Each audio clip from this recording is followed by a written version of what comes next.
Welcome to Out Loud with Rob and Rachel. This is what happens when two ADHD brains come together and think out loud.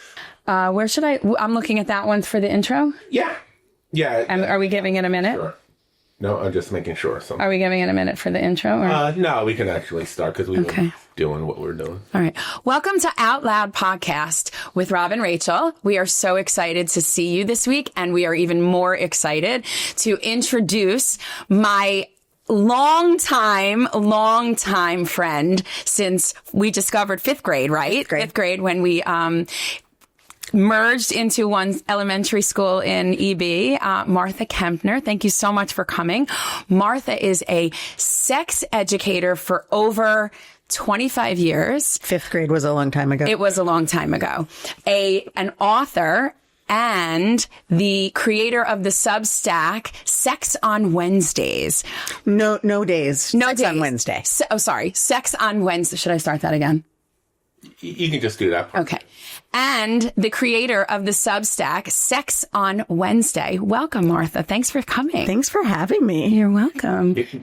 When you first sent over your website, I thought it said no sex on Wednesday. I was like, I don't want her on my podcast. Last week, I did put out one that said there was no sex this Wednesday because I just had too much going on. No sex. You're allowed to have a bye week on the every once in a while. I mean, Substack. it is a free Substack. So every once in a while, it's like, can't do it this week. I love writing it. And we will link we will link it in our bio so that you guys can really enjoy the Substack as well. It's fascinating. It's truly fascinating. I recommend No Nut November.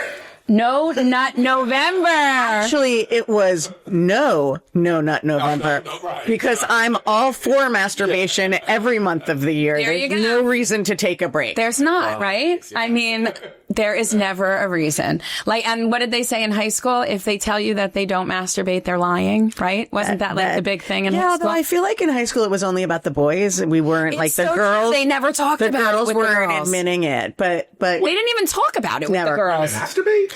Right. Yeah. Oh. So that actually gives us a good segue into what we wanted to talk about. The first thing we wanted to talk about was a blast from our past that Martha wanted to share a really funny story about somebody who we had in elementary school. I won't even tell any more than that. I'll let you do it. So we were talking about sex ed and the kind of sex ed that we had, and I have a very vivid memory of fifth grade. So I don't know. I bet a lot of you, whether you grew up in East Brunswick or not, I bet a lot of you did this where the boys and the girls are separated. Yes. They still did that. They still do that for some things. And you do this kind of puberty education, right? It's like period education. I'm assuming that the boys go off and talk about wet dreams. I mean, I know now as a sex educator, but they did actually. Yeah, they did. That's what it was. Yeah, and the girls, so we were talking about periods and tampons, and our class was done by Nurse Kleckner. Okay. You remember Nurse Kleckner? I do remember Nurse Kleckner with her Band-Aid. She would take your temperature, give you a Band-Aid, give you a Tylenol, and send you on your way. But you know what the other thing that I totally remember from elementary school in the 80s was? The nurse would give you throat cultures. Yes. So 100%. So that meant that you and lice checks regularly. Yes. But the throat cultures are so weird because it's like your kid has a sore throat, and so what you're going to do is send them to school to infect everybody else. They still do that, by the way. The nurse would take would give them a throat culture, and then a week later you'd get the results. Right? It wasn't like the 5-minute thing you get at the doctor now, and you just keep going to school. And you were sitting next to everybody for an entire week while the results were waiting. So I don't know if you remember this, but we used to call her Killer Kleckner because her throat cultures were so bad. She would gag you. I know. There's PTSD. Yeah. Totally. I get it. Yes, I remember. And so she came to do our talk, and look, the woman was probably I have to fill you in. That's not who you wanted to get that talk from. Right. Ever. She was old. Ever. There was nothing, we couldn't relate to her even in not even in a parental way. Who knows? Maybe she was our age right now. No offense. We mean well, but it just wasn't there. She was definitely grandmother age. Yes. She seemed grandmother age. She was. So, which then makes me think maybe you just said maybe she was our age, and now I'm thinking, people we went to high school with are grandparents. No, oh my God, sorry. who knows how old she really was. But anyhow, so I have this memory. We were doing the thing. We were talking about tampons. She sent 2 people to the back of the room where we had a sink, and they made a tampon wet so that you could see that the tampon expanded, and like it was a pretty good. Okay, but I for her. swear to God, Nurse Kleckner, said to us that sex was better after menopause. Oh my God. She said that. Did you know what menopause was? I definitely did not know what menopause was. I know I didn't. I mean, I know my parents talked, like, I'm a sex educator for a reason. My parents talked to me about sex all the time. They had no secrets, but my mom wouldn't have been going through menopause yet. Exactly. Like, I don't think we would have been talking about it. My parents were not closed-minded either. Yeah. And I know for a fact that I had no clue what, and even from my grandparents, like, I don't think so. I definitely never had the menopause conversation. So what, now I'm wondering, like, why did that stick in my head so much? Wait, but also why would you say that to a room full of 5th graders who most of whom hadn't even gotten their periods yet, and she's telling us that sex is better after menopause? But then I started thinking, like, what was Nurse Kleckner doing? Oh my God. Like, I was getting busy after menopause. She was clearly in menopause at that time. Yeah. Or peri. She could have been our age, by the way, and we thought she was like 100. I know. I'm sticking with 100. Yeah. I don't care. I'm sticking. I'm not going to say anything more. I know. Stop it. We're 53. No. Stop. Yes, I know. But I will say that was probably the best sex ed we got in East Brunswick. Like, everything else. See, and I was probably at the same thing, and I don't even remember it. Probably. Isn't that funny? The joke that I had for the rest of sex ed in high school was that, like, they didn't do nothing. They didn't teach us anything until they were sure we'd already tried it. So, like, what? I do remember we had a little sex ed in senior year of high school. Yes. And the health teacher passed around I do remember birth control pill. No, I think she passed around a birth control pill, and she said some of your friends might be on it, but that's just for period control. Okay. And I was like, some of my friends are on it, and I don't think that's what it's for. Right. And then they passed around an IUD, which at the time we were not supposed to get. Right. But I don't think they ever showed us a condom. Never. I don't think I saw one. Hold on a second. Oh, I think no. That was when I was teaching. I'll tell you about that when I was teaching, when you're done. We did get a good lesson in 7th grade about AIDS, which was brand new. Right around that time, which was brand new, and it was Mrs. Hodes. So I thought that was really interesting that we got some good HIV education because it was so new. They didn't even really know everything about it, but they were teaching us about it. And HIV was a big turning point in kind of the history of sex education, which we can talk about. Mm-hmm. I remember when Magic Johnson announced that. Yeah. Well, and Ryan White, right? I mean, Ryan White, that was the first really, like, publicized. Yep. Well, that was, he wasn't allowed in school. Right. He was a kid. Related. Right. Ryan White, he was a boy. He had AIDS from a blood transfusion. He had hemophilia. And they were petrified to have him in school because they thought that you could catch AIDS just airborne. Back then. And so there was a lawsuit. And there's a huge, HIV funding stream named after him. Ryan White, HIV AIDS money is still a thing. Well, it's still a thing for now. We'll see. Not a lot of things. Last year. Yeah, we'll see what happens next year. Last year it was a thing. So Miss Kleckner did us some justice. She did do us some justice. So she redeemed herself. So it's a trip. From that sex is better after menopause. Yeah. That's a good question. I'm still in perimenopause, so I can't see here. But what does the literature say though? Does the literature say, like, cause tell me what the literature says about, like, men's sex drive and women's sex drive? Cause that's a difference, right? Isn't it men peak at a certain time, women peak at a different time? Yes. I mean, I think that's always been kind of the assumption. Yeah. And I don't know that, there's the assumption that women peak a little later. I think there's not a lot known about sex and menopause right now because no one talked about it. And now all of a sudden it's like the big hot right? topic. It is the hot topic. Everybody I know is on a patch. I'm not on a patch. Well, you can't be on the patch with a breast cancer history. Oh, I didn't know. Oh. Because it's estrogen. Yeah, I can't be on any of that stuff. So that's why don't even know about it, I guess. But interesting. But a lot of people that I know are taking the patch because so for a long time they were like, it's not safe. Let's not do it. It raises breast cancer risk. And it turns out that was kind of a misinterpretation of a big study that was done over many years. And now they actually think it's protective for a lot of different things. Though anyone with breast cancer history cannot, or a history of breast cancer in their family probably isn't a candidate. But now they're talking about that starting it earlier while you're still in perimenopause is a good idea. But again, we don't know a lot about sex and menopause because, as you said, nobody talked about it for decades. I mean, I heard about it now. Hot flashes, you know, like heard like the jokes about like the hot flashes and stuff like that, right? Flashes. So did I. I mean, but that's all we heard when we were younger. Yeah. Like, the temperature in the room and the hot and cold and the this and that. Know about it until my wife turned like 40 and she used to get bad periods. She's like, I can't wait when I hit menopause. Yeah, and then right. Like, that was menopause. I do have to say that I mean, and I will even say this publicly. The only thing that was really good about me getting cancer was that I didn't have to worry about that anymore after that. So that was like the only benefit from it. Yes, but you just said something that stuck with me, and it actually makes me want to springboard into some of what we really wanted to talk about. You said that they started out saying one thing, and then you realize that it was sort of like a misinterpretation of a bigger study. Right. So you see that often, that we were talking half-truths and misinformation, right? Yes. So this particular instance is a little different, although it's part of the problem. Science evolves. Right?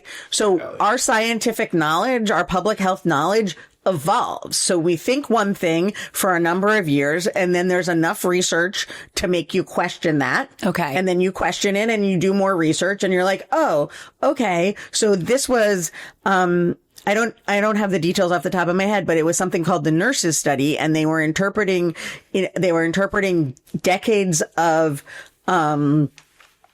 data from women, and they looked at it, and the initial interpretation was that estrogen replacement therapy, hormone replacement therapy after menopause raised your risk of certain things, including breast cancer. Mm-hmm. And so they all of a sudden said, everybody get off of it. Right. That's isn't that what happens? It's like an all or nothing. Like all of a sudden you just go absolute, right? Like balls to the wall, like get rid of it. It's horrible. It's bad, without waiting to sort of hash it really out. But so that's one. And that's a problem we're seeing today, where it's all or nothing. It's all or nothing. Yeah. But then there's been all this other research over the decades that has said, hey, maybe that's not true. And so now there's new recommendations. The problem is less when that happens and more when, I think it makes some people skeptical of science because they're like, well, everybody said this and now they're saying this. Yeah. Right. Oh, right. The food pyramid. It's not right? They altered it again? Yeah, but everybody knew it wasn't right, basically. But I don't even remember the food pyramid. I don't really remember it. Now I remember like Woe Foods and Go Foods because that's what my kids learned. It was like eat a lot of grains more because the grain community, the businesses. And also, didn't they like make it like that any kind of oils or fats were like bad? Like that was like the devil? Oh, yeah. I mean, if you look at our dieting over the years, right? It was like at one point I was eating Snackwell cookies all the time because they were fat free. So they had to be good for you. Yeah. But yeah. Right. But a sleeve of Snackwell cookies is worse than having 3 regular, right. I know. And that's the all or nothing theory. But things change. And I think what has happened a lot, and I think social media is part of this, is that people are listening to influencers who may or may not have or know the most recent information. So how do influence? That's fascinating that you just brought that up. Influencers must make your job so much harder. Oh, absolutely. I mean, how do you weed through all of that crap that kids are getting misinformed? So I just worked with SECUS, Sex Ed for Social Justice, which, by the way, was the first organization I worked for in the sex ed world a gazillion years ago. And I worked with them to make this series of videos on misinformation about contraception. And I think it's a really good example of how social media and the political environment absolutely kind of work together to spread misinformation. And so what's going on now on social media is that there is a lot of noise from I guess what you would call wellness influencers. Okay. Right? A lot of them. Tell me somebody who would be considering themselves, not names, like what do they, like what is their title? Like is that what they call themselves? A wellness influencer? Call themselves wellness influencers. Is it like some of them are like coach, like a nutritionist? I mean, they all take their own thing. I know. There's this whole... You can get like a license. You can take like a 60-hour course online from someone in like... You really can and become certified in anything. Or you could just declare yourself an expert. I mean, that's like... I've always used sexual health expert as part of my title, and I'm like, I could have just made that up. I mean, I have 30 years of experience backing me up in a degree. Exactly. There's a little... Not everyone does, right? That's true. And who's really... I mean, unless you're checking their resources, really, you don't know. Right. Like, who's going to like check their resume? But I think, there's the yoga instructor, there's the people who are going to tell you about what you should eat. There's the people who are hawking probiotics. Like, you don't know what thing for 48 hours. Right. Or intermittent fasting, right? Like all those people. So a lot of it's around weight and body, but a lot of it's around women's health issues. And like, we're going to, you'll never get a yeast infection again if you take this supplement or if you, but so stay away from glutens and. Yes. Although I do have two people in my house who have actual celiac disease. So we do stay away from gluten, and it's hard. It's very hard. It's really hard. I can't imagine what it must be like. I mean, my daughter tried to do that because we were seeing whether she was, and you can't even. But the answer. It's like constant research that you have to do. It is. It's like a full-time job. Yeah. All food allergies are really. Ooh. But so I think what happens, so you kind of have these two things. You have these influencers who consider themselves experts, and then you just have people who are telling you their story, right? Right. And their story, their story is going to be, I went on the pill and I gained 20 pounds. I went on the pill and I broke out all over the place. And the pill causes acne. The pill causes weight gain. And oh my God, the pill is poison. It's totally poison. I can't believe I put it in my body. Right.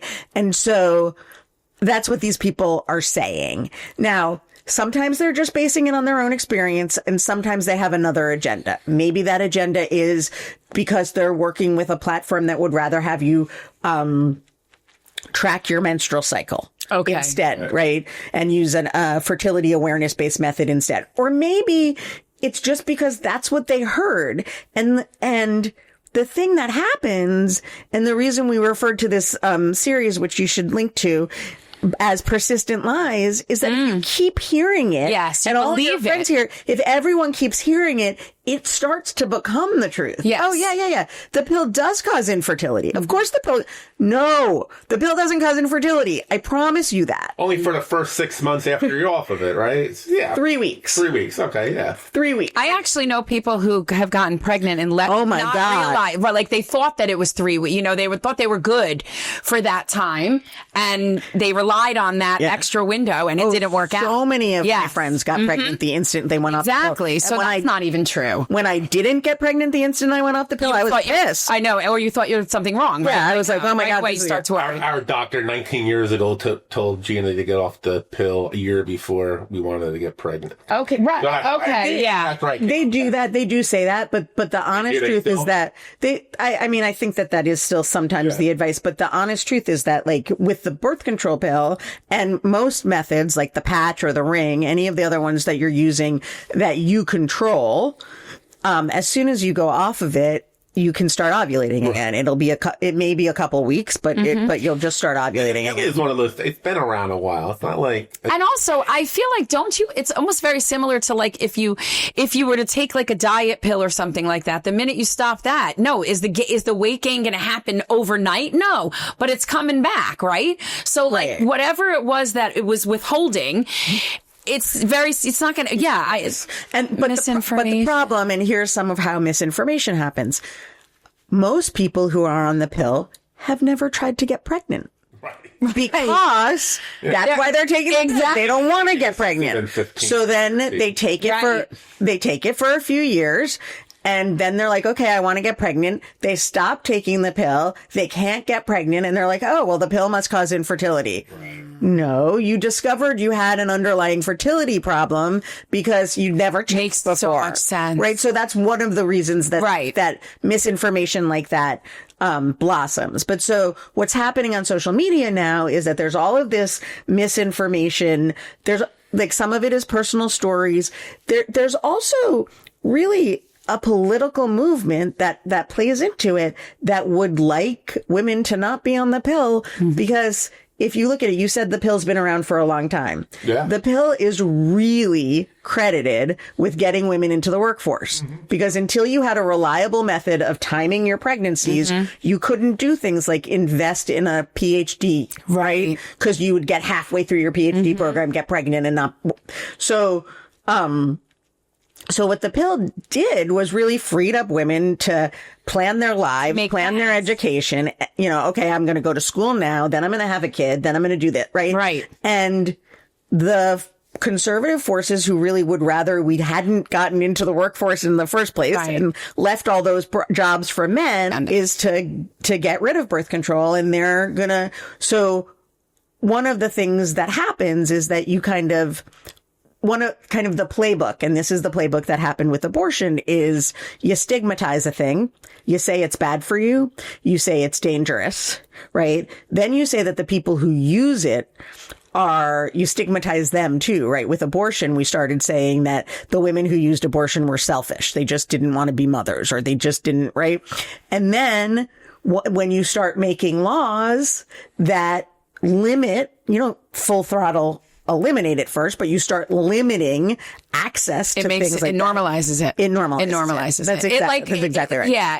And then you almost don't even realize like it's happening. And then before you realize it. So if we have a generation of women who are being brought up on the idea that all hormonal birth control is poison, when somebody says we're not going to let, they'll start with, we're not going to let young people take the pill anymore, right? We're not going to let, right? Or maybe we're not going to let them access emergency contraception, whatever it is, you kind of start chipping away at those rights and they seem okay. Right. They seem reasonable when what the ultimate goal is for us not to have that freedom over our body that the pill gave us. And so to try to loop this back to sex education, which is what we try to do in the videos, if you didn't get sex education in high school, if you didn't have an authority figure that you trusted telling you that the pill is safe and that if you didn't want to take the pill, that's okay. Right. You could do the other alternatives, right? You could use condoms, which get a bad rap, but are really, really good. You could use, you could get an IUD if you wanted to. Do they still use those, really? Actually, IUDs are very popular right now with young women. Wow. So condoms are best because it protects from STD. Right. Yeah. But I mean, wow, IUDs, young women, like 20s, 30s, like, are using them? Yeah. So I don't know anything about an IUD. I know nothing. I think that was... We didn't use that. It was a bad rap when we were in like our 20s, right? So here's another great story. Here's another great science story. In the 70s, IUDs were very popular. Right. Then there was one IUD. Like our parents' age, right? Our mothers all had IUDs. Right. Really? Yes. Then there was... I did know that, actually. One IUD called the Dalcon Shield, which turned out to be a very bad design. And women who used it... I remember this. Yes. Women who used it would get infections. Yeah. First of all, it didn't work as well. So they would get pregnant. Right. And if you get pregnant with an IUD, which is extremely rare, it's more likely to be an ectopic pregnancy. So it's dangerous. And then they would get infections. So the Dalcon Shield, there was a big lawsuit, which I actually found out that one of my aunts was part of. Wow.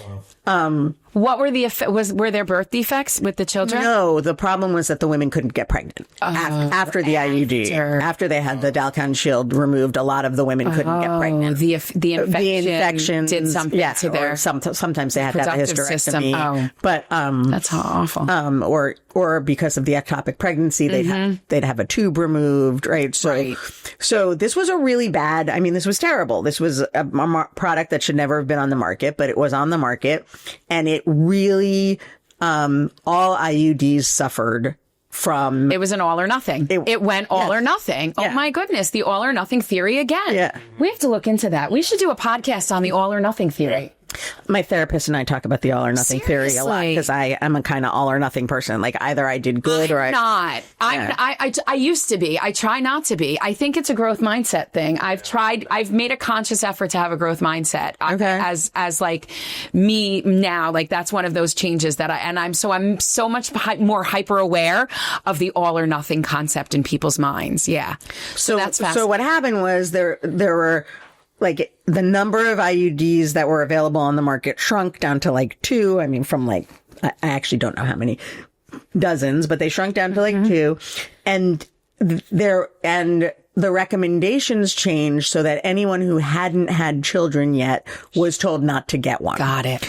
But modern IUDs, which came on the market, probably in like the early 2000s was when a lot of them got released. There were some earlier, but didn't have the problems of the Dalcon Shield. They were very safe and they were safe to use. They did studies to find that they were safe to use in women who hadn't had kids yet, and that they didn't become, they didn't cause any kind of infertility. And then they started making IUDs that are specifically geared towards young women. Wow.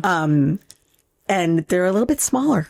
Because well, especially if you haven't had a kid yet, your uterus is a little bit smaller. Yeah. Makes sense.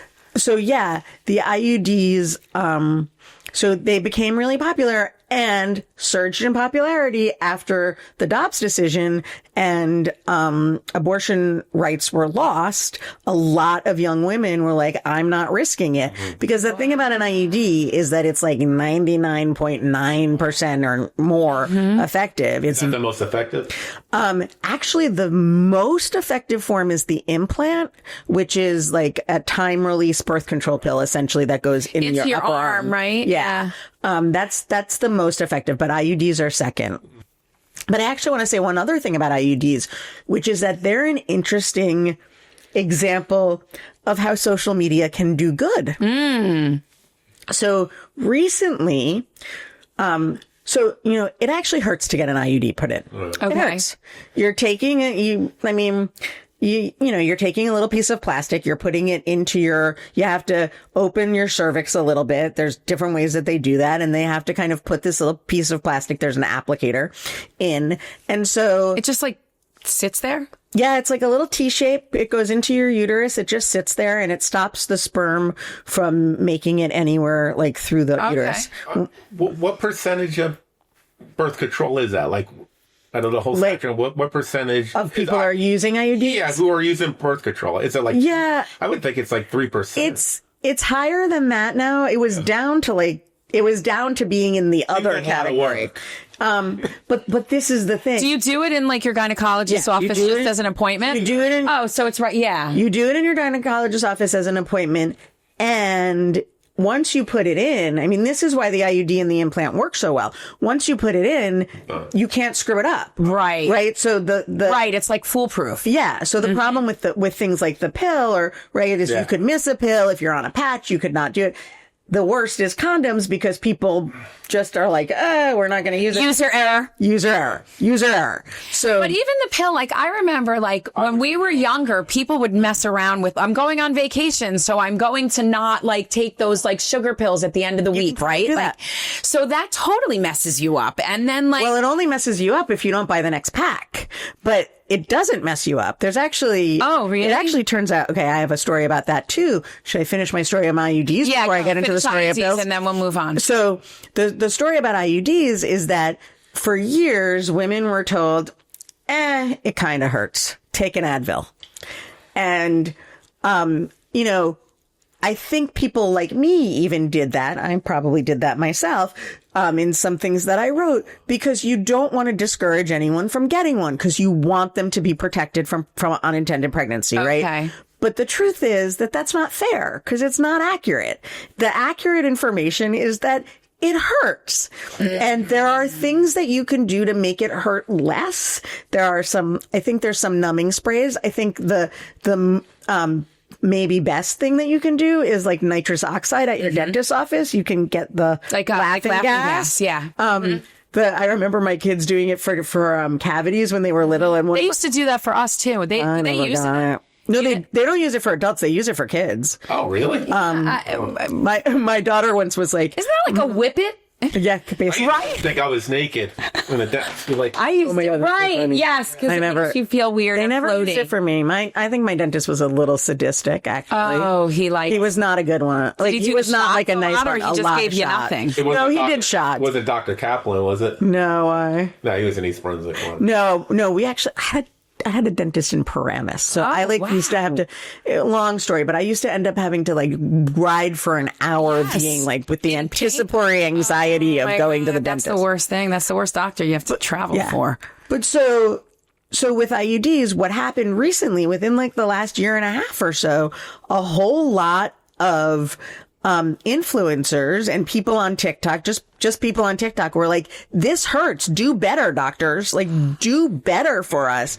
Admit that it hurts and fix it. Because a lot of doctors weren't offering any pain relief. And now, and this obviously happened in the previous administration, but the CDC started saying you should talk to all of your patients. You gynecologist should talk to all of your patients about the possibility of pain relief during IUD insertion. Like, give them the option. Give them the option. So I'm definitely not going to say that social media is a bad thing, right? Like, it can. The problem, I think, is, again, I mean, we've all talked about this before.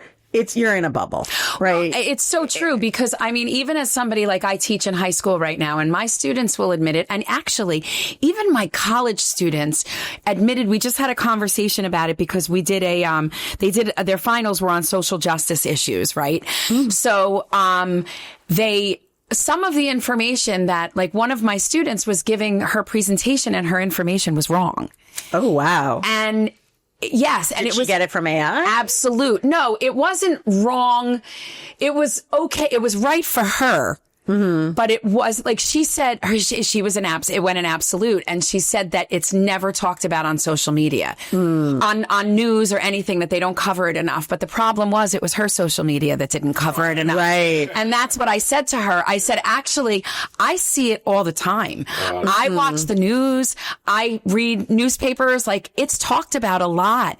You clearly are not looking for it. So it's not in your algorithm. Right. But you wrote your thing saying that it's not talked about enough, which is absolutely not false. true. Yeah. So I bring it back to saying, if they only see social media, right, and their algorithms only show them those little snippets, how can these kids, teenagers, get their information appropriately? And the other problem is a lot of people aren't intellectually curious about that. Well, that's the other thing, right? Video, you want to learn more about it, right? I want to see if it's right, because I'm one of those people, every time I hear something from somebody, I just assume it's half-truths or a lie, right? So, except when you're talking to me. But of course, obviously. Of course. And everything I look at, it happens to be almost true. Like, it's a lot of half-truths out there.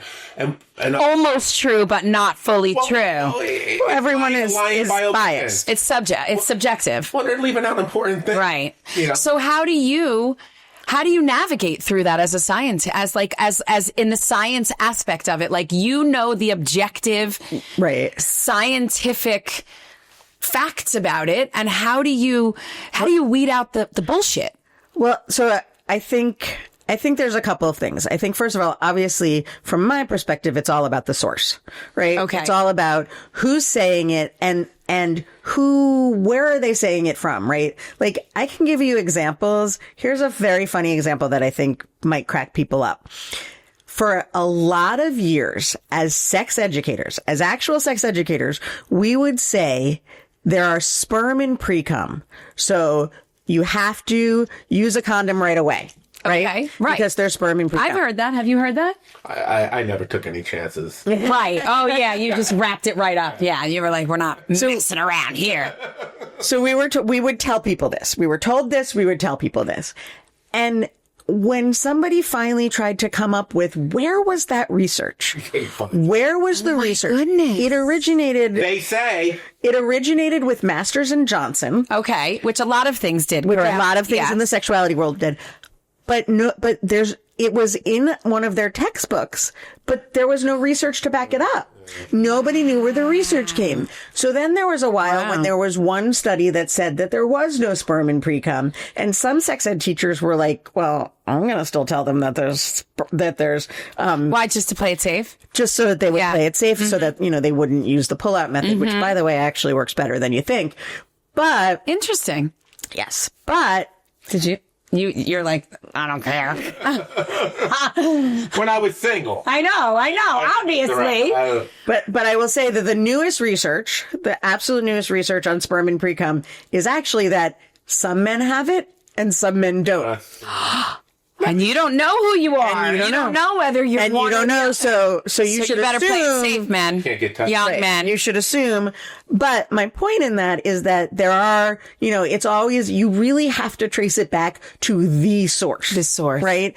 Or at the very least at this point to a source that you trust. And I will say that's getting a little Wonky. hard. It's getting a little wonky. It's getting hard to figure out It who to is. trust. I think, some of the biggest pieces of misinformation right now in public health are coming out of our government. Mm-hmm. And I've always trusted the CDC and listened to what they said. And right now it's become so politicized that it's hard to do. It's not putting out the truth. Right.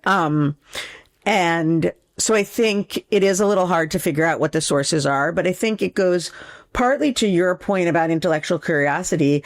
I think the biggest point of sex education is less about teaching somebody whether the pill works better than the IUD or the IUD works better than the pill, and more about teaching them to think critically about these issues, whether it's issues of birth control and STI protection, or it's issues of consent and relationships and, just sharing your body with another person. Like, I don't know that the point of sex ed is always about the information that's in it. Obviously, I want that information to be accurate. But I think more that the point of it is more to teach people how to think for a lifetime. Because what we just said about menopause, the information might change. Right. What you need to know how to do Synthesize what's in front of it. you. As it changes, it takes so long to get to trickle down. It does. It That's does. so interesting that you say that. In the college courses that I teach, I am very careful about the textbooks I choose and whether or not I choose to use a textbook at all, for that exact reason, for what you just said, because when textbooks are written, they're outdated already. Literally by the time they go to publication. Absolutely.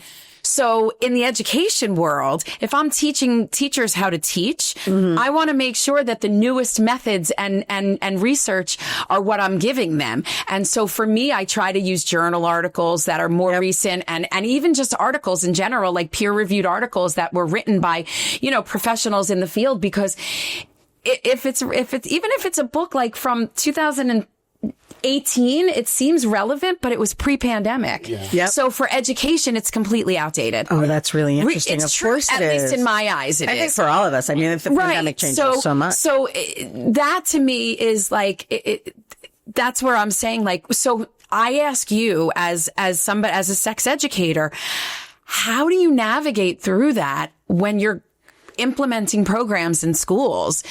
And then couple that with all of the restrictions that, like, She's curious. She finds it. I know, but but how do you? That's like a hard sort of thing to marry. I think is what is. It's super hard, and I think. I think so. Just to be clear about what I do, I haven't taught a school-based sex education program, but I used to. When I worked for SECUS, we really talked about what school-based sex education should look like. That's what I'm saying. And some of what you have to do with school-based sex education is work around those restrictions. But also what you have to do is advocate to get rid of those restrictions. I know you guys were talking about the school board election in East Brunswick. School boards are huge when it comes to sex ed.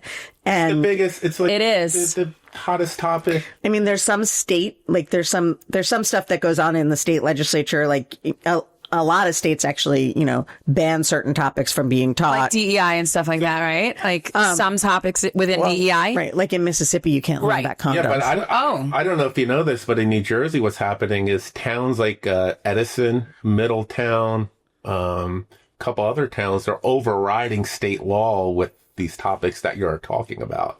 What do you mean? They're going against So they're saying you should teach it, or you're not teaching it. not teaching. Oh, Or not? Yes, I had heard that because New Jersey actually has really. This is like the New Jersey has really good standards for sex education. They were controversial a couple of years ago.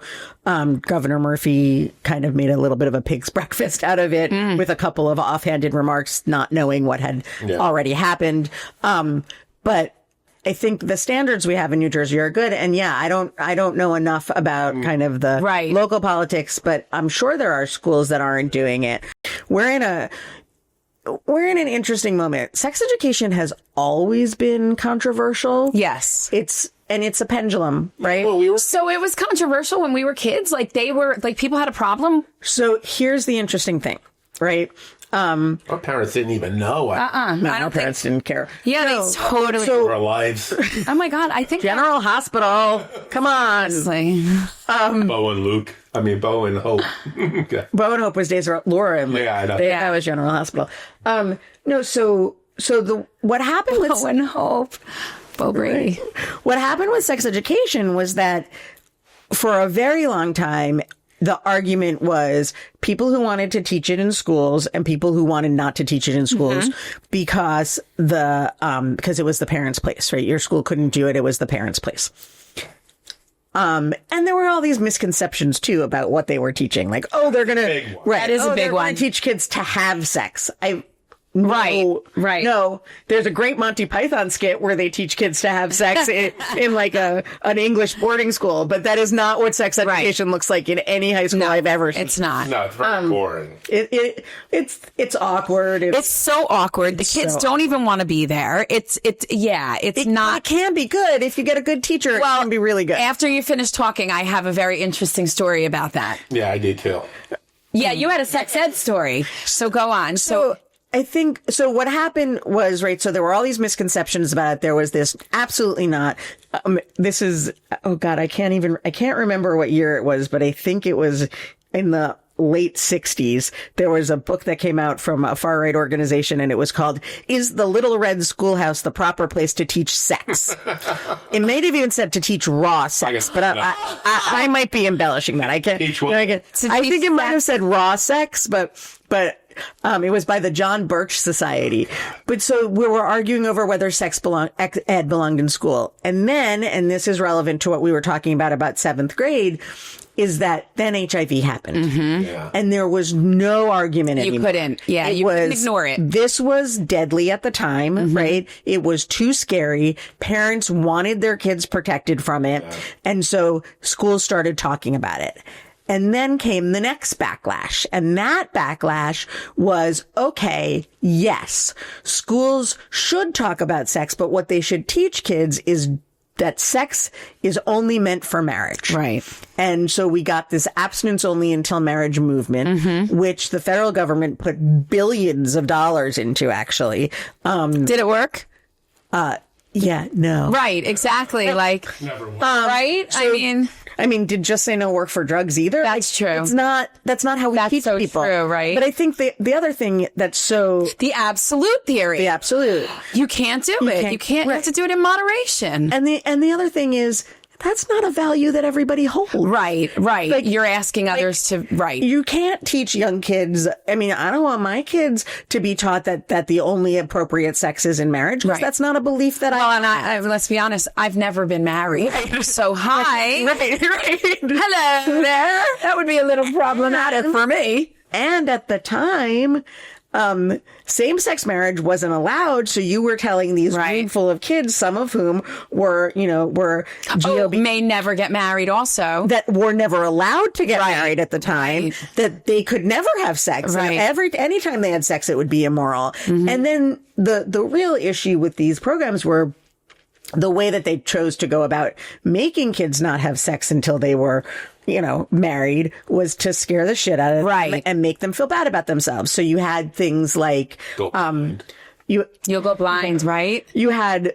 if you masturbate, the rose game, like the teachers would stand up at the front of the classroom and a rose and start peeling away. Every time you have sex, you give a piece of yourself away. And they'd start peeling away petals, your flower. This was in the early 2000s. Oh my God! Talk about. Well, isn't that so symbolic too? Like the flower, like 2000. Yeah. Wow. And they would take the petals, right? And then they would be in a public schools, funded with federal dollars. By the way, the federal money would go to the states, and then states would give it to programs. Right. It usually wasn't school districts that would get the money, but it was like your local. One of your local organizations, and then they would come into the school and do the program. That leads me to that's my story. Go for your story. So when I first started teaching in the early 2000s, I told you about the woman. They used to come they were not part of our school, and they would separate the kids.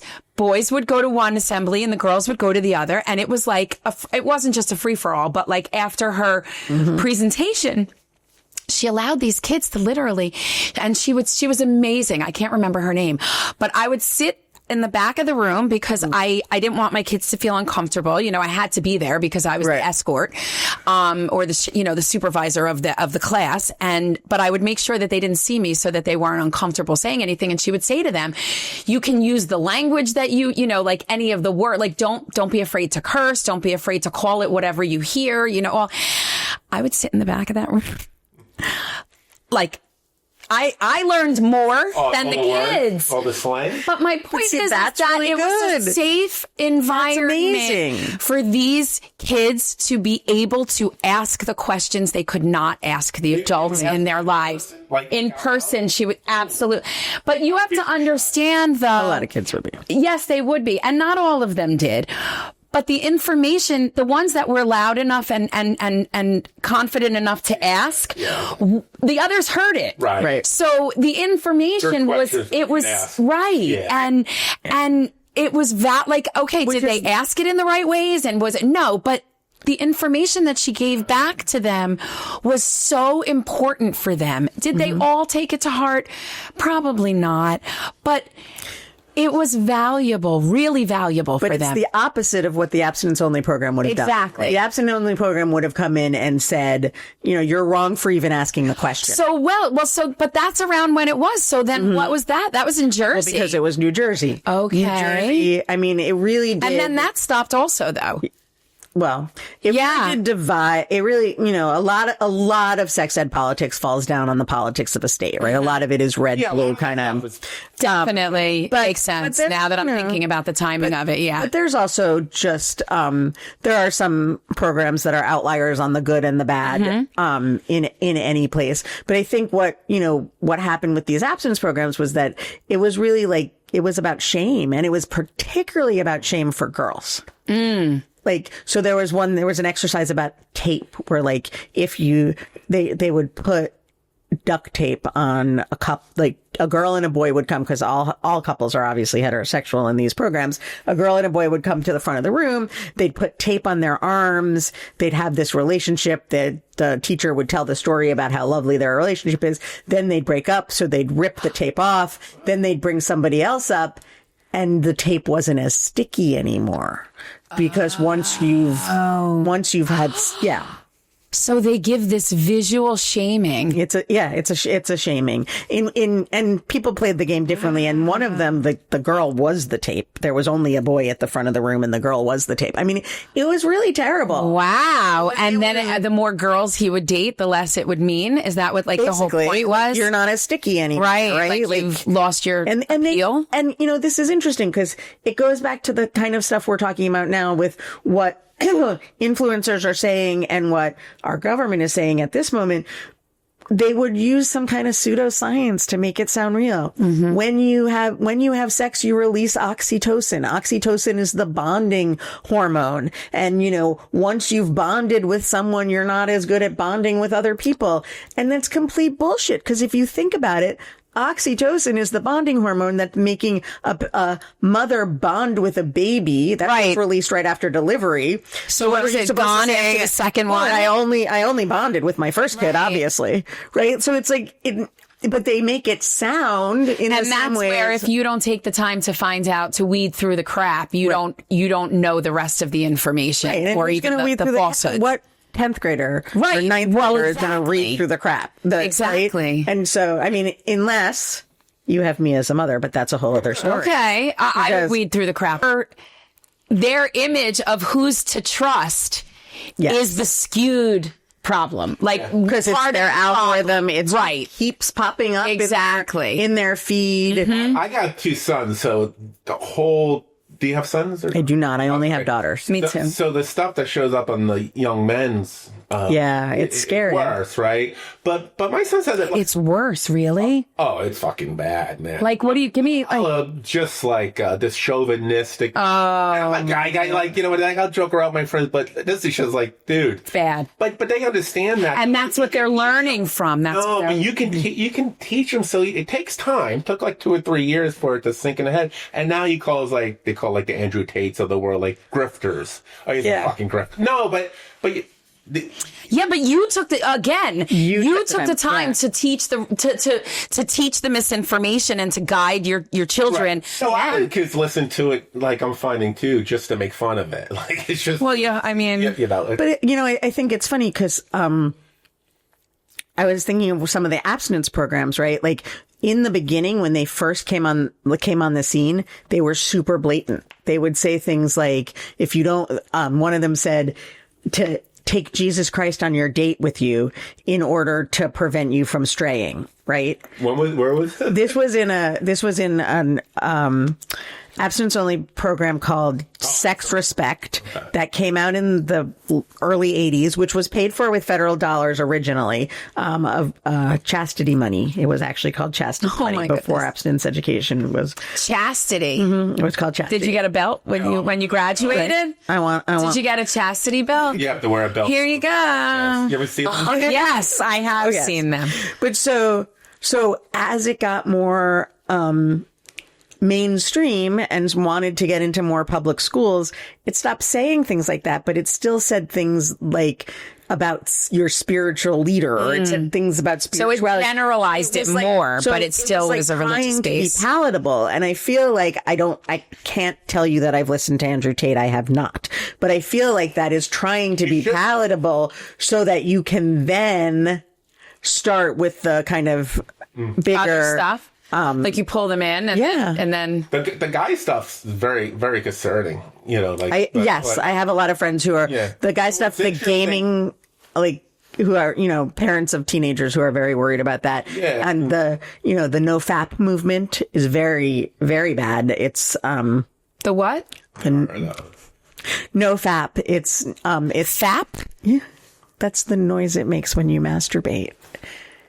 I'm sorry, what? They have put a name to the sound? Yes. So I call it flip-flops. Sounds like flip-flops.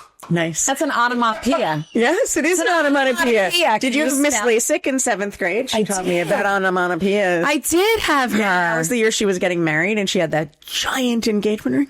Yeah, Miss LASIK. Oh my goodness. Do you remember Miss Ramey?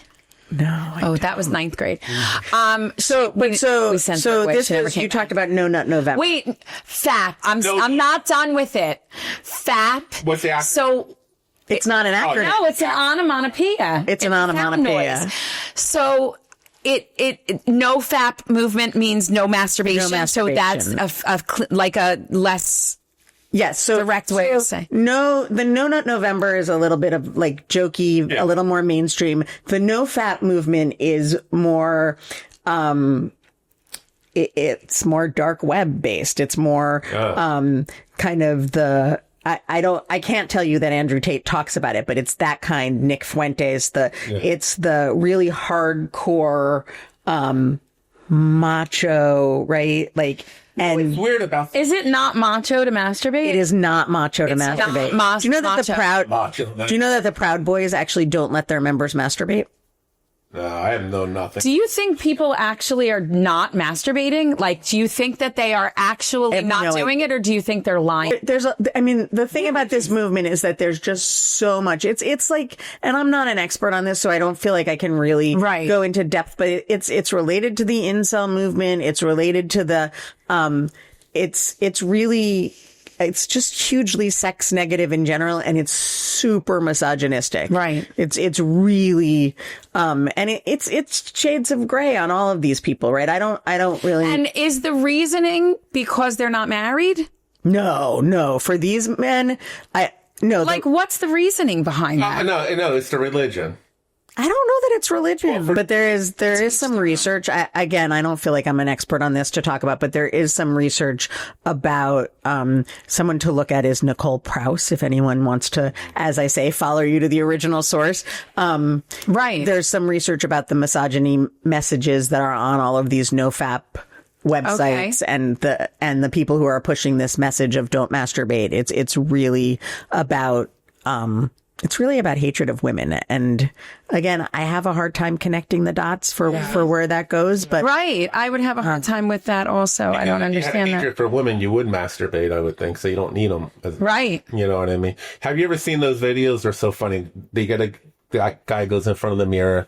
Then there's something written on the screen that goes, first day without masturbating. Then there's another. Then he walks back up and it goes first day without masturbating. Just like first day without masturbating. Because he can't do it, right? Yeah. Well, I remember that Seinfeld.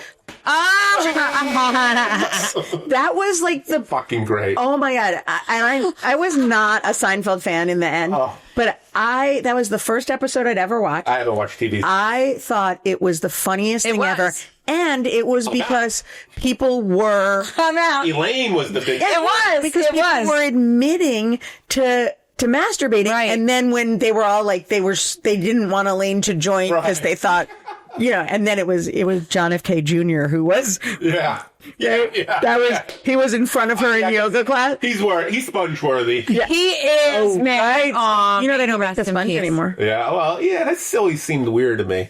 It didn't work very well. Yeah, I mean, just the way it sounds. Sponge? Yeah, just sponge. Well, it didn't. I'm thinking of like what the teachers used to, wash the board chalk. Oh, yeah. It was much smaller. It didn't work that well because it didn't fit everybody right. And because it was one size fits all. Remember that episode?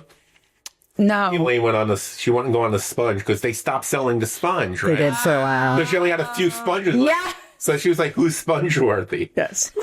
That was a good one. I didn't mean to cut you off. Oh, that's really funny. That could not be made today, though. A lot of those Seinfeld episodes. No. They would not be able to make and if you watch a lot of the Friends episodes, I know, they couldn't make those either. And they're kind of offensive. Yes. Like, I have a hard time watching them now. Some of them. People gotta lighten up, man. A little bit, yeah. I mean, I think there's a happy medium between lighting. Like, don't watch it. It's like Howard Stern back in the day. Like, I haven't listened to him in 20 years because I did not like Howard Stern back in the day. I found him not even funny at all. At 25, probably like then after that. Like the shock jock when he was in his real shock jock. Yeah, I didn't see. If you have to act that misogynistic on the backs of women, I have a little bit of a problem with that. So how do you navigate through this world? Like in your profession that we're a lot of Xanax. Right. Like seriously though.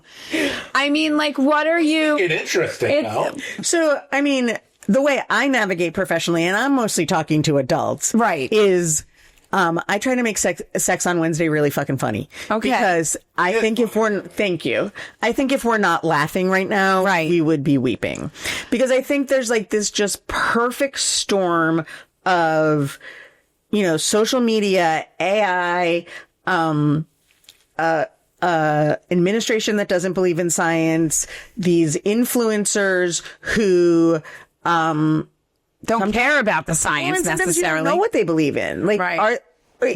Is it? Do they even believe what they're saying, or are they really selling supplements? Sometimes I don't even know that it's an ad until I'm like 15 seconds in or something like that, and then all of a sudden I look up and I'm like, oh, it says paid sponsor on the top. Like, oh, come on, yeah, so it's not even real. They don't care. They're getting paid for it. A lot of the information out there is just repackaged. And they don't really understand it. So they might get the information to somebody who's knowledgeable. Then they're just saying. Well, and sometimes it's repackaged by AI. Right? Like my daughter, she had my youngest one had sex ed. This was in her 8th grade sex ed class, I think. So she had this worksheet in her 8th grade sex ed class that it said that it called the cervix, the door between the womb and the belly button. Oh, yeah. And it had, like, that was how it described what the cervix was. The door between It was like a the door. womb Yes, that the baby and would the come out of. belly button. I mean, I have to believe that was written by AI because the cervix, which, as we all, most of us know, is the bottom of the uterus, Exactly. isn't anywhere near the belly button. Right. The belly button gets involved because maybe Placenta is attached to the it. kid's belly button, Right. not the mom's belly button. Exactly. So I'm guessing some sort of AI bot mixed that up. I don't know, but it was like, Oh, it sounds like it. The belly button, Right? Like a Definitely, yes. I would. You're right, probably. her But teacher didn't. good reach for you, though. Her That teacher to take didn't. it from for the kid's belly button. Like that was good thinking on your part. To like, well, I can't try figure to out what that- analyze where that. I mean, came that's from. not where it's not where the Wow. uterus is. I and know. It's not right. The uterus is way lower, and I mean, it's not but where you're the. right. If you put in certain things in AI and it only Yeah. catches belly button, right? Maybe it didn't catch. I have no idea what I it don't did. know. What I do know is that I found that particularly offensive anyhow, that there would be like this door, like, Did like anybody- the baby just walks Right. right out. I had 2 kids. That's know. not how it happens. No, not at all. So, yeah, you had twins. I saw organs on the side. Well, I was cut. I was a C also, so I can't I wanted say to that. mention before, one of the most effective videos for somebody like a professional like yours that I see is like if Trump is saying something like ridiculous or RFK, the doctor, like there's a doctor or an Oh, in there, yeah. kind of thing. Like pointing superimposed. You mean like They are Sub- so yeah. freaking. they're good, right?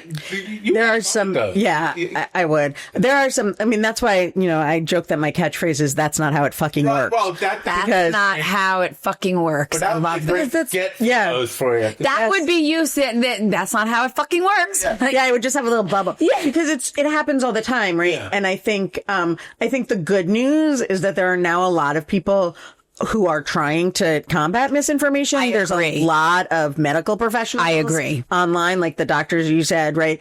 And I think the one thing that I've seen happen in the last month or two, a little bit, the mainstream media has been fact checking some of this Okay. stuff. So like when they came out with the absolutely ridiculous idea that Tylenol causes autism, right? Like at least the headlines were unproven claim. Right. They clarified things a little bit. They at least, Well, that was an easy one, though. because it came out of fucking nowhere, right? I mean, the one that really, really is upsetting me now is that last week, the committee that recommends vaccines, Took out hepatitis B for newborn babies. And, Trump said the most ridiculous thing. You remember what he said? That's the video I was thinking of Because he said this thing was like, why are you going to vaccinate a newborn baby against an STD? Well, because it's not just an STD, it's a bloodborne illness. Mm-hmm. And not only that, it's a bloodborne illness that can live on surfaces for like a week. So there are plenty of ways that a kid can get exposed to it. Absolutely. In gym class, on a playground, 100%. At home, whatever. And it's insane. But what makes this one so frustrating is there was no reason for it. They just did it to make everybody doubt vaccines. They just have this, I don't know. They have this need It's very to make confusing. It's a very confusing time. And that's what they're going to do. Right. And I think the best way is to stay educated, right? And just to make sure that you're, like you said, go to the source. Yeah. That's like the underlying thing, And I think is the moral of this story, right? I was always the guy that I just trust the fucking doctor. I don't, I have to tell you, I do and I don't. I do to a point. I've learned that you can't put your full faith.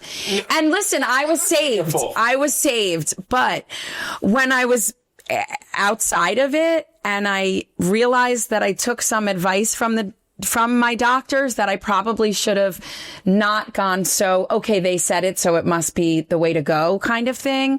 I wish that I had not gone full force just because they said it. I actually don't trust them fully, but when comes to my heart or, Yeah. you know. Yeah. I just think it's a matter of finding out the information for yourself and making sure that you're trusting the sources that you're getting it from, right? Yeah, and I think when it comes to sex ed, we as parents have a huge role to play. I was so ignorant with all that stuff. Well, as a parent? Yeah. Or as a kid, when you were a kid? No, I mean, what was going on at the schools, I didn't. Oh. Well, I don't know that it matters. I mean, obviously it does matter what's going on in the school, and you should, make your opinion known. I think one of the things that happened with this abstinence-only wave that was happening years ago. For everybody, or no, it was school district by school district. It's always school district by school district. But what would happen? What was it like? A say no to drugs, like how they adopted the slogan and made like that school that was their thing. And they would adopt these programs, these pre-written programs. And I think what would happen is that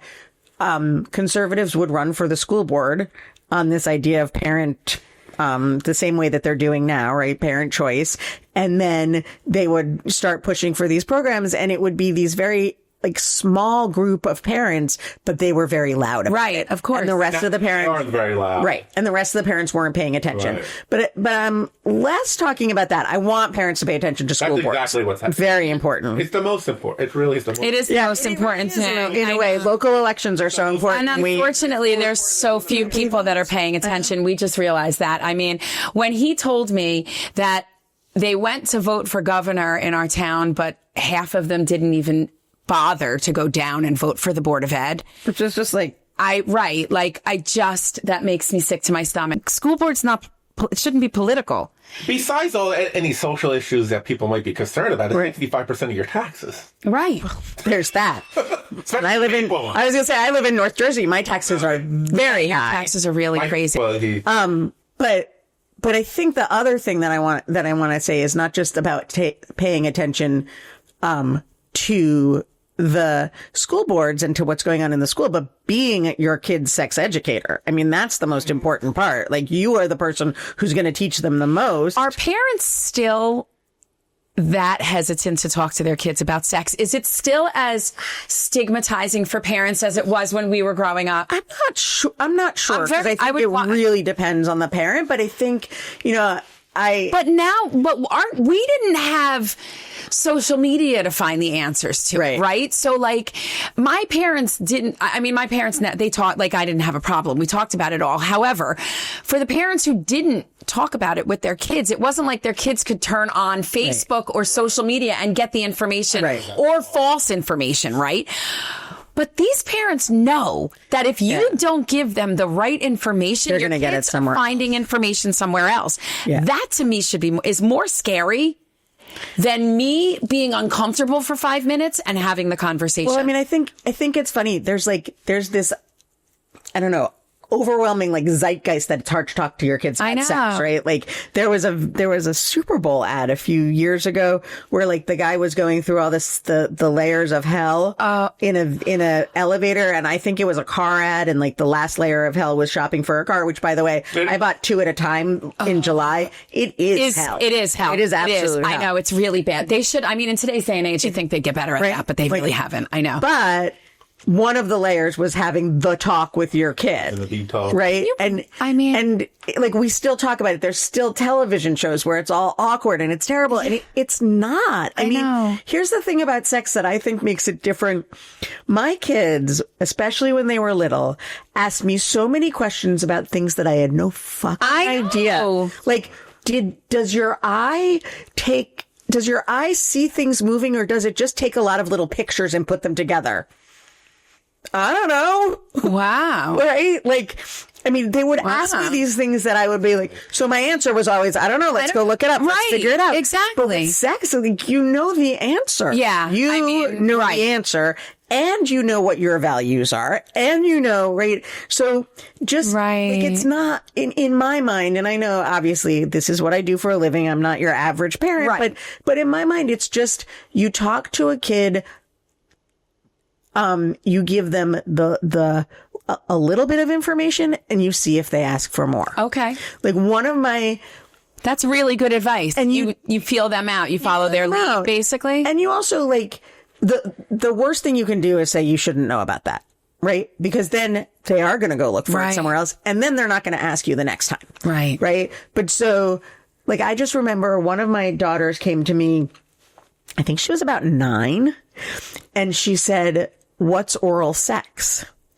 And I Told said, her? okay, this might sound kind of gross to you, because let's Right, face it, right. it sometimes does. You're like, but sometimes people have sex by like licking or sucking on each other's like penis or vagina or vulva. I said vulva because that's true. That's the real. I'm kidding. And it can be. You're magic. It can be. And Hello there. you know what her answer was? How you doing? Her answer was, "Oh, that makes so much sense." And I looked And at that was her. it? Well, and I looked at her. She had heard the term on a television show. She watched The Secret Life of American Teens. I don't know. The one with Molly Ringwald.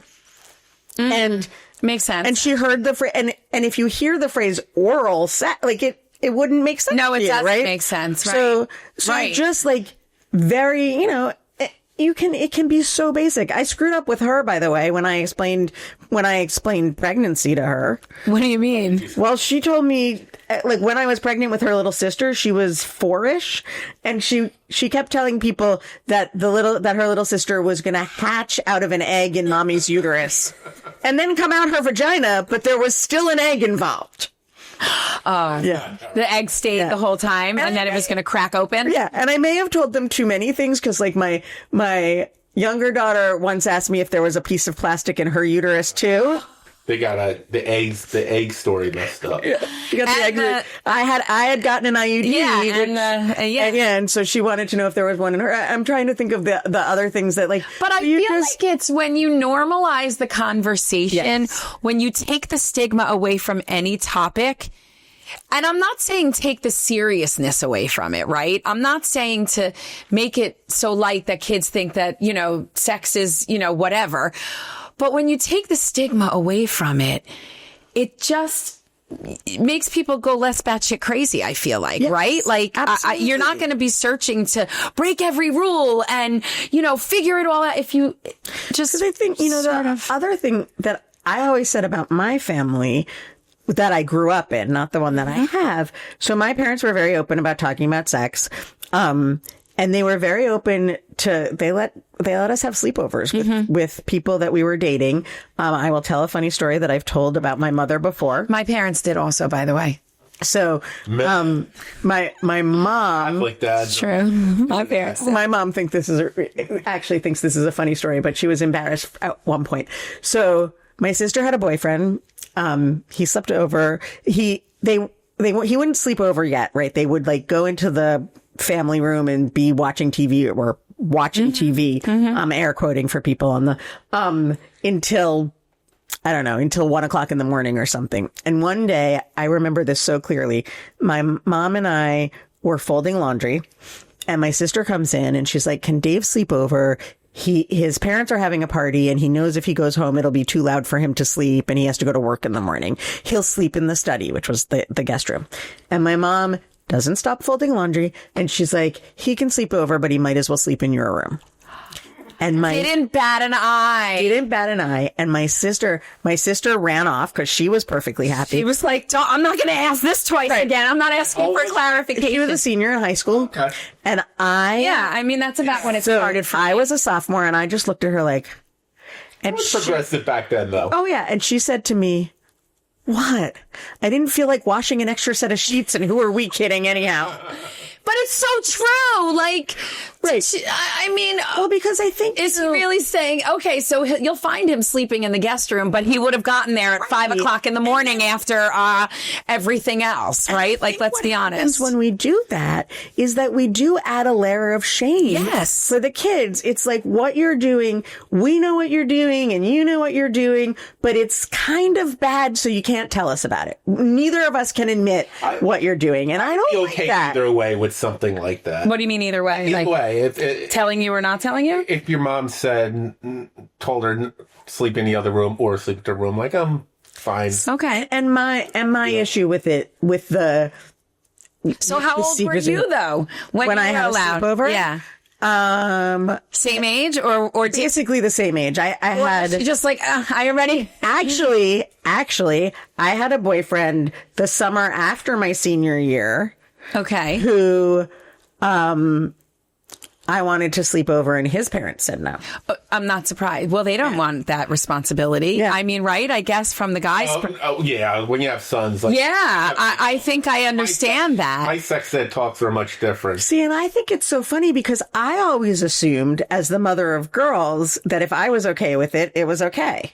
But I not. think it's not. And I tell everybody believes the woman with any store. well, I think it's a protective thing as That's well. it. I agree with you. Yes. I have Nicole, from high school, she has 2 sons and she always talks about that like, Scares the shit out of yes, with sons, it's you always make sure that you're not in a situation that you can ever be misconstrued as being something really bad. There's bad breakups and Mm-hmm. it's ugly. Yeah. And not only that, it's I also think as a woman though, with girls, if they're at your house, you think like it's a little more control over the situation. I mean, that's what my parents always said. Right. Was that like I don't want you in the woods, or in a car, Exactly. or like I know you're safe. Like it feels better to me sneaking around's fun. But Well, for us, it's fun, but for the parents, it's not fun. While they're upstairs, I never had to sneak. I never had to sneak around, and I think I don't remember really ever lying to my parents. I never lied to my parents. Well, that's not true. I did lie to my parents.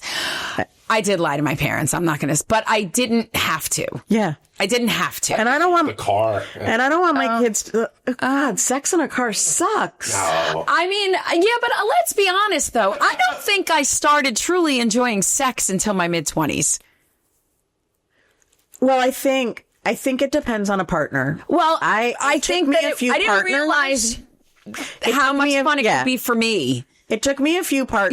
Yeah. You needed one who like took a little bit of time. Right, and I think what happened for me was that I found a partner who like just wanted to experiment. Like, not like I'm not talking about experiment. No, but that's a good thing. Who right. was just like willing to figure it out.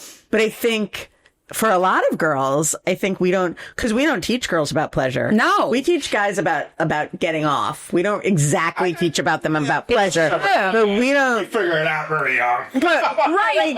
We don't need any. But I feel on like that. when we were younger, the end result was, I mean, and forgive me for being so crass after all, but was to get the guy off. basically. Right? Like that was when it was over. Now, guys have a lot of feel pressure though with that. No, but what I'm saying is that when we were younger, it was like when the guy was finished, it was finished. And sex was just penis and vagina sex. Exactly. There was, So it was like over. Well, Like- except there were the bases. We did do the baseball but thing. like, Until you were 25. well, I know. I'm telling Also, did anyone tell you about lube before you were 20?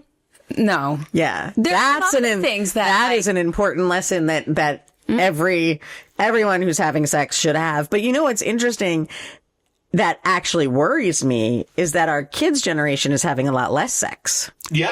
And I don't think that that's a good thing. That's fascinating. Why is that? I don't know that we know why it is yet. Okay. I think a lot of it is that they're not spending as much time in person with each other. Didn't I just say that to you the other day? So I saw, and I don't remember who he was, and I didn't look him up actually, which I should have. I saw someone interviewed, and he was saying that the boys are actually more socially hurting than the girls are because of that. And that makes sense, But you actually. have to make the first move. Right, right. Well, and I think what happens, you know, I've been saying this for years when everybody was talking about how kids shouldn't have sex because then they wouldn't get pregnant. And it was I was saying, no, like that's the time to experiment. Right. That's the time Just to show them responsible to sex. figure it out. The truth is, and yes, of course there are STIs and there's pregnancy, but they can be prevented and the stakes are kind of low. And I'm not even talking all about penis and vagina sex. I'm talking about like, go make out with someone for a couple of hours. Right. Like go, like just see what it feels like. See what it feels like to get turned on. When I was like 13, 14, guys and girls be together like on a sidewalk doing truth or dare. And it was Wait a minute. Remember like spin the touching- bottle and like... I never got invited to those parties. Oh. I went to one party with Spin the Bottle. And I think I was dating Dave Friedman at the time. It was like Remember ninth him? grade, yeah. Yeah, 7 Minutes in Heaven. Never. Like, Nobody ever played that game. It was sad. I wanted to. oh, I know. yeah. It was stressful though. People, and I'm not, They don't play and I don't. that. And I'm not sure we need to bring that game back because there's some consent issues there. I know it is. But that's not what I'm saying. But they're not hanging out together. That's what I'm saying. That those girl parties, or even whatever you want, girl, boy, whatever those get together parties with. They don't happen as much. It's more smaller scale. It's more like, oh, my friends, like the three of us are going to hang out, right? Like it's not like, oh, this. I mean, or at least I don't see. There's also, I think, you're not alone when you're at home. You're still hanging out with your friends because you're on your phone, but you're not actually hanging out with your friends. And I think, I think that I'm speaking as an opinion here. I don't have the research on this, but I do think that the rise in teenage depression and the fall in teenage sex are related. And I'm not saying, right. Well, and that also makes, no, I know you're not like they should get laid to be happy. It's not exactly what I'm saying, but what I'm saying is that sex is a kind of connection, right? Yeah. And I think they're not even just flirting, right? Just being in a room with someone and flirting makes you feel a little self-confident and a little sassy. And I don't feel like they're doing it as much. And I think that that's where our digital lives have taken away from us. What else is? I agree. I totally agree. I really do. I have some inside sources. I won't mention any names. Who's in college now? Like a few people, and the word on the street in the college dorms is that all these girls have boyfriends at home and they all cheat on their boyfriends. Like I hear that. You just blew up their spot right now. So is that what's going on college campuses right now? They shouldn't have boyfriends at home. They shouldn't go into college. But the underlying, the unintended problem with this is that the young men don't trust women to be faithful. That's happening. I heard it too many times. Interesting. Well, I mean, I think I heard it 3 times. Okay, but hey, that's enough for a USA Today article. USA Today needs like 3 data points. I mean, I think it's not hardcore journalism. No. No, but I mean, I could see that. You know what I mean? I mean, I would just argue, like my daughter just went to college. A few of her friends had boyfriends at home, and I was just like, let's ditch the boyfriends at home. Like, it's just like you should be free. You should, But the problem is, then the boyfriend's like there sometimes visiting. Or don't, or tell him let's take a break and that's fine. Yeah, so. Like my take on it, and this is just my opinion, so whatever, but. There's so much time. Like there are times in your life where long distance relationships make sense, right? College is not. I know. I agree. You just miss out on too much. I agree. I definitely agree. I think that I also don't know that people are mature enough to navigate through both of those types of situations, like the boyfriend at home and then the social things that are coming at them at full speed ahead. I mean, I think one of the goals of college that I have for my kids is to be really independent and like just be independent, be you, figure and live out your who you life, are. Right? Like live the best life that you can in that moment. You're never going to get that. It's long-term relationships when you were younger. No, I never had a long term. Oh, not long distance or long term. Long term. No, like 2 years or more.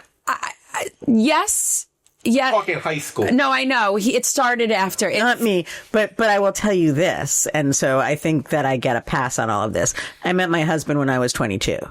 So I did not have particularly long-term relationships before him. I think I had a number of relationships. I think they lasted in the year range. Never like 2 years.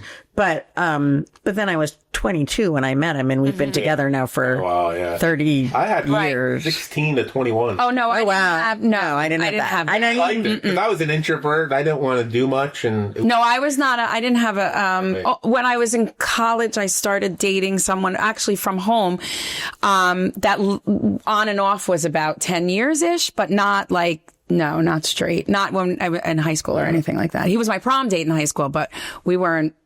I just official yet. A few weeks ago. I'm going to have to go back and look at your prom pictures. Marty. He was my first official boyfriend.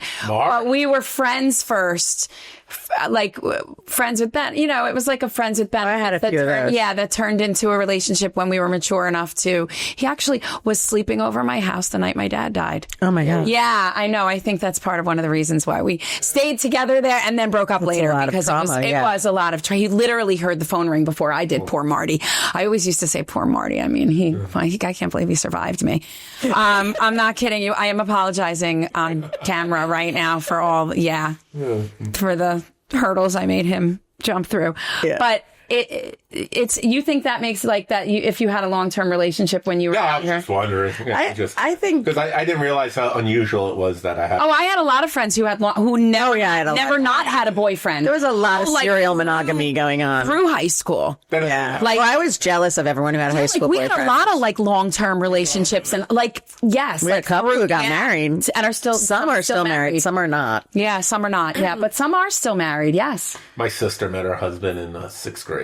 Wow. And they're still married. That's very impressive. Yeah, it's funny, right? That's really impressive. I think you have given us so much insight. I'm so glad you came.